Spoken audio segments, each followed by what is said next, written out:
নমস্কার, এই ভিডিওটি দেখলেন তো? এই ভিডিওটি হচ্ছে মমতা ব্যানার্জি টুইট করা ভিডিও। যে ছেলেটি ক্ষত বিক্ষত হয়ে আছে, শুয়ে আছে টেচারে, ইনার নাম হচ্ছে সুখেন মাহাতো। আমাদের পুরুলিয়া জেলার ছেলে, আমাদের রাঢ়বঙ্গের ছেলে, আমাদের পশ্চিমবঙ্গের ছেলে। আজকে মমতা ব্যানার্জি টুইট করা আপনারা দেখুন কি লিখেছে, যে 24 বছর বয়সী সুখেন মাহাতো আজকে আক্রান্ত হয়েছে পুনেতে, মহারাষ্ট্রের পুনেতে।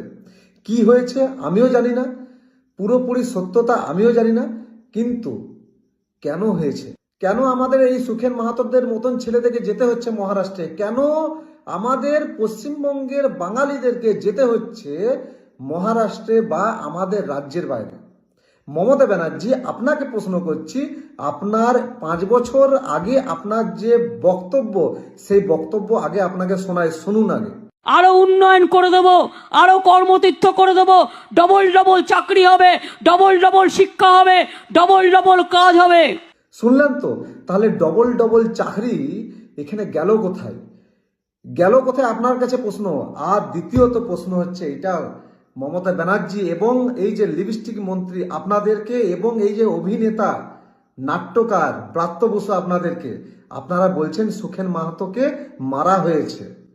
কি হয়েছে এটা কোনো ঘটনা সম্বন্ধে আমি অবগত নয়। ঝাড়গ্রাম জেলার বাঁশপাহাড়ি অঞ্চলের একটি ছেলে, পরিযায়ী শ্রমিক, সেও মারা গেছে গত 10 দিন আগে।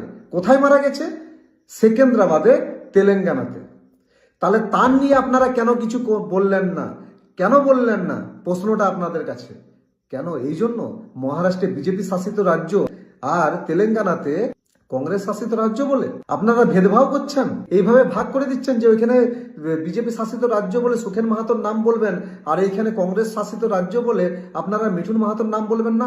আজকে মিঠুন মাহাতো শ্রাদ্ধ বাড়ি, আজকে শ্রাদ্ধ বাড়ি, আর আপনারা সুখেন মাহাতো নিয়ে বলছেন। তাহলে কেন মিঠুন মাহাতো নিয়ে বলবেন না? প্রশ্নটা আপনাদের কাছে। আজকে কেন আমাদের পরিবারের ছেলেরা পরিযায়ী শ্রমিক হয়ে যাচ্ছে, আর সেইখান থেকে ফেরার সময় ডেড বডি আসছে? আজকে এই ঝাড়গ্রামের প্রত্যন্ত গ্রামের ছেলে, বাঁশপাহাড়ির ছেলে মিঠুন মাহাতো, তার ডেড বডি আনার জন্য 1 লক্ষ টাকা খরচা হয়েছে। আপনারা কি দিয়েছেন? প্রশ্নটা আপনাদের কাছে। আপনাদের পঞ্চায়েত, তৃণমূলের পঞ্চায়েত ওই বাঁশপাহাড়িতে, তারা ডেথ সার্টিফিকেট দেওয়ার জন্য মানা করছে, জানেন আপনারা। আর তাই ওই মিঠুন মাহাতোর পরিবারে আমাদের ঝাড়গ্রামের লোকসভার যিনি ক্যান্ডিডেট ছিলেন বিজেপি, ডক্টর প্রণব টুডু, উনি গিয়েছেন, উনি তাদের সাথে